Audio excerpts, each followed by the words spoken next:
Part 8. Kelanjutan dari isi surat wasiat yang ditulis oleh rajanya Count Rondon tersebut, dia menyampaikan, ketika dia mengabaikan peringatan tersebut, hal yang tak diinginkan pun akhirnya menjadi kenyataan. Mereka yang tidak cukup membunuh putra sulungnya, mereka pun bahkan berlanjut membunuh putrinya, dan bahkan, putra bungsunya sekarang terbaring karena racun yang ia derita.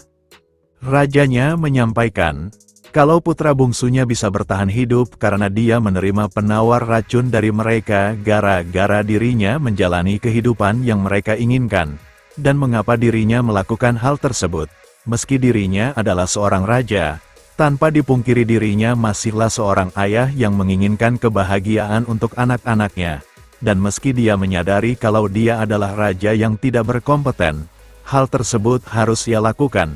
Karena kalau ia terlalu memaksakan kehendaknya sendiri, akan ada banyak penduduk Redford yang akan menjadi korban dalam konflik tersebut. Kemudian, di penghujung surat wasiatnya tersebut, rajanya berkata kepada Count Rondon, kalau dia tidak ingin membuat Count Rondon mengotori tangannya sendiri, dia pun mengambil keputusan untuk turun tahta dengan cara mengakhiri hidupnya, dan mempercayakan masa depan kerajaan Redford ke tangan Count Rondon.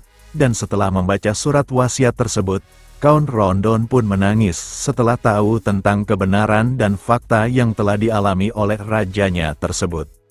Setelah beberapa waktu berlalu, Count Rondon pun mengunjungi kediaman putra bungsu dari rajanya, dan setelah memasuki ruangannya, Count Rondon menyampaikan, kalau raja atau ayahnya sudah meninggal dunia, dan diketahui, pewaris terakhir dari kerajaan Redford, dia bernama Carlos Redford. Count Rondon yang melihat ekspresi Carlos Redford biasa-biasa saja setelah mengetahui kematian ayahnya, dia pun bertanya kepada Carlos, apakah dia sudah tahu tentang hal tersebut, dan Carlos pun berkata, kalau semua kejadian yang menimpa Redford selama beberapa waktu ke belakang, tidak mungkin itu terjadi begitu saja tanpa rencana orang luar. Lalu, Count Rondon dengan nada tinggi berkata kepada Carlos, kenapa dirinya tidak memberitahukannya tentang hal tersebut? Dan Carlos pun menjawabnya, kalau meski dia memberitahukan hal tersebut, kondisi kerajaannya tidak akan pernah berubah. Carlos Redford, yang mengetahui tentang keadaannya, dia berkata, meski memalukan rasanya mengakui keinginannya, Carlos berkata kalau dia benar-benar ingin hidup meski terkena racun yang sangat mematikan. Dan Count Rondon, yang mengetahui maksud dari Carlos Redford, dia bertanya, apakah Carlos Redford menyuruhnya untuk menjadi Raja Redford selanjutnya? Dan Carlos Redford yang tersenyum mendengar itu, dia lalu berkata, kalau demi keselamatan dan masa depan Redford, dia, selaku keluarga kerajaan lama harus turun dari tahtanya, dan supaya kekuasaan sepenuhnya menjadi milik Count Rondon, keluarga kerajaan yang mungkin akan menjadi penghalang harus dimusnahkan semua. Dan melihat dari dedikasi yang Count Rondon berikan untuk kerajaan Redford selama ia mengabdi, Carlos Redford berkata kalau sudah semestinya, Count Rondon lah yang seharusnya menjadi raja selanjutnya. Count Rondon lalu bertanya kembali kepada Carlos Redford, apakah tidak ada pilihan selain itu? Dan Carlos Redford pun berkata, karena ayahnya sudah mengambil keputusan terlebih dahulu. Carlos Redford berkata kalau sekarang dia bisa mengambil keputusan dengan sangat tenang. Dan setelah Count Rondon berkata kepada Carlos Redford, kalau seandainya masa-masa kelam tidak terjadi di kerajaannya, Count Rondon meyakini, kalau Carlos Redford pasti akan menjadi raja yang sangat hebat. Dan Carlos Redford, dia yang mendengar itu, dia pun tersenyum dan berterima kasih kepada Count Rondon atas perkataannya tersebut, meski dia tahu, kalau ajalnya sudah hampir tiba. Kemudian, di penghujung hayatnya, Carlos Redford berkata, untuk yang terakhir kalinya, Carlos Redford meminta kepada Count Rondon untuk jangan menyia-nyiakan kematian keluarga kerajaan, dan memintanya untuk membawa kembali kerajaan Redford ke masa jayanya. Dan itulah, akhir dari lenyapnya keturunan murni dari kerajaan Redford. 10 hari kemudian, hari pemakaman dengan metode kremasi pun dilakukan, dengan dipimpin oleh Count Rondon, dan di waktu tersebut, Count Rondon berkata dalam hatinya, kalau dia akan berjanji kepada raja dan pangerannya tersebut, dia bersumpah kalau kerajaan Redford tidak akan runtuh, serta akan menjunjung tinggi kebenaran dan mendengarkan semua suara rakyat, serta memastikan kalau kerajaan mereka tidak akan runtuh meski dihadapkan dengan rencana busuk dari Kekaisaran Kronos, serta bertekad kalau dia akan membalaskan dendam keluarga kerajaan. Setelah beberapa waktu berlalu setelah pemakaman Raja dan Pangeran Kerajaan Redford, Count Rondon pun resmi dilantik menjadi Raja baru dari Kerajaan Redford. Sembari melihat para penduduk yang berada di hadapannya, dia teringat dengan perkataan Roman di beberapa waktu yang lalu dengan Roman yang berkata, kalau mereka atau rakyat yang menganggap Count Rondon sebagai pengkhianat, bahkan mereka yang lantang menyuarakan semua suara mereka semua tetaplah penduduk Redford, dan akan menjadi seperti apa mereka di masa depan.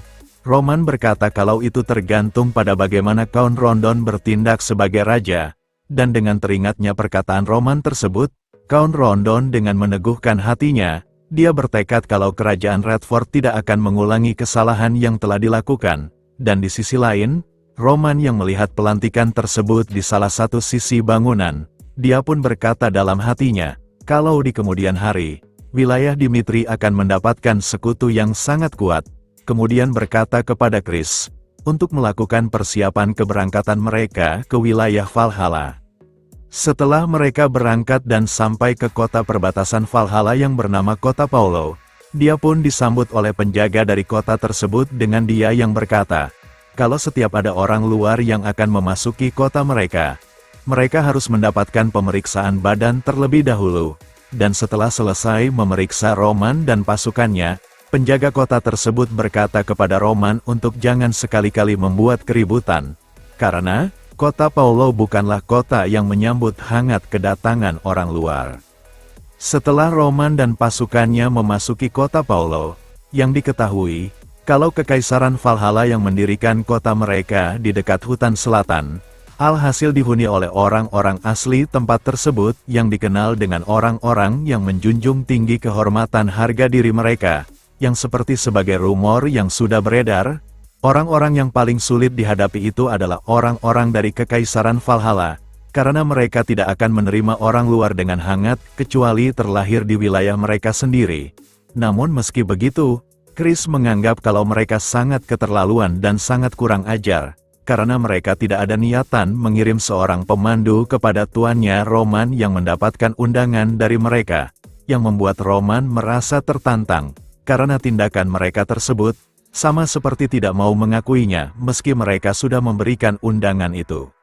Setelah beberapa waktu berlalu, Roman yang datang ke tempat penginapan beserta Chris dan pasukannya, di tempat tersebut, saat Roman dan Chris sedang menikmati segelas minuman, salah satu dari pengunjung yang ada di tempat tersebut pun mendobrak meja dengan gelas minumannya sambil berkata, kalau minuman yang ia minum serasa tidak enak.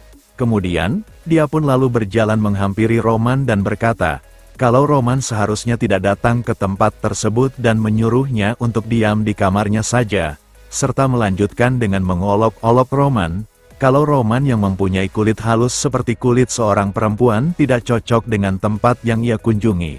Namun, Roman yang mendengar itu hanya terdiam dan tak menghiraukan perkataan dari orang tersebut, sehingga pria tersebut marah karena dihiraukan oleh Roman dan menyuruhnya untuk pergi dari tempat tersebut.